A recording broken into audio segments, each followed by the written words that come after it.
Suprasegmental speech is when a stream of phonemes are brought together into syllables, and then used with stress, tone and intonation. There is word stress and there is sentence stress.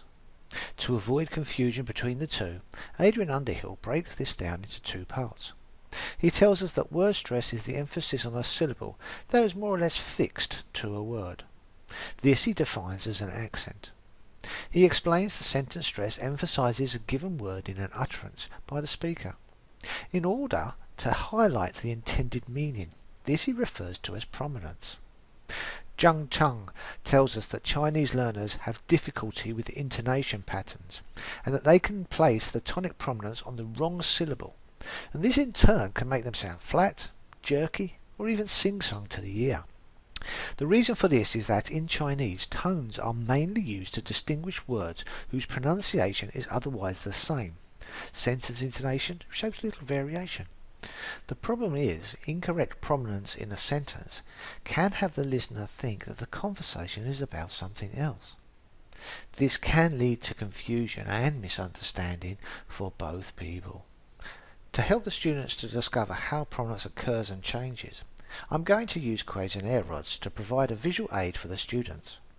Cuisenaire rods are a good visual and kinesthetic tool for students to work out where prominence is. I've adapted an activity from Marks and Bowen's book called Tonic Prominence Recognition.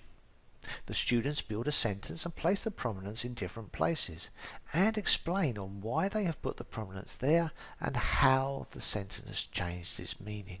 I want you to buy it. I don't want you to steal it.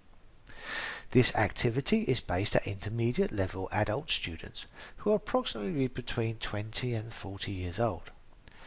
Adrian Underhill says that accent and prominence have two different roles, and that not all accents are given prominence, and those that are not may retain some of their emphasis but with less force.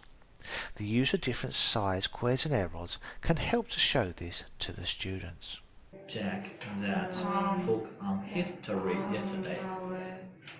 It means not on someone else. So, Jack, we should stress.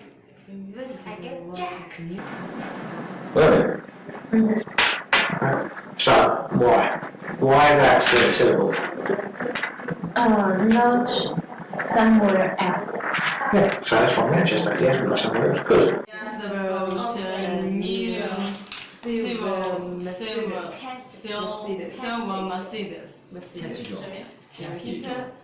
Peter They had left and built had new silver Mercedes. left.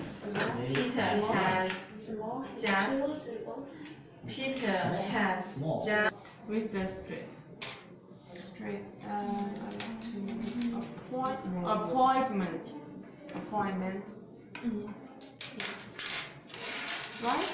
Right. Tell me a sentence. I'd like to make an appointment with the doctor. So to conclude, what I noticed about this activity and what I would change. Looking at a couple of potential problems would be to encourage the students to use the Cuisenaire rods to see how the sentence functions, instead of them writing or just speaking the sentences. Also, with this activity and the level of students, I would make sure that the students do understand how to tell where the word accent is, or create a series of lessons on pronunciation using Cuisenaire rods so they become more familiar with this. One of the students who has been in my trial lessons has benefited from them and really enjoys using them. This activity can be adapted for lower level classes by having them look at the word accents. Here the student would be using the Cuisenaire rods to show where the word accent appears, and then help them to make up utterances. For more advanced students, I would use longer and more complicated sentence structures.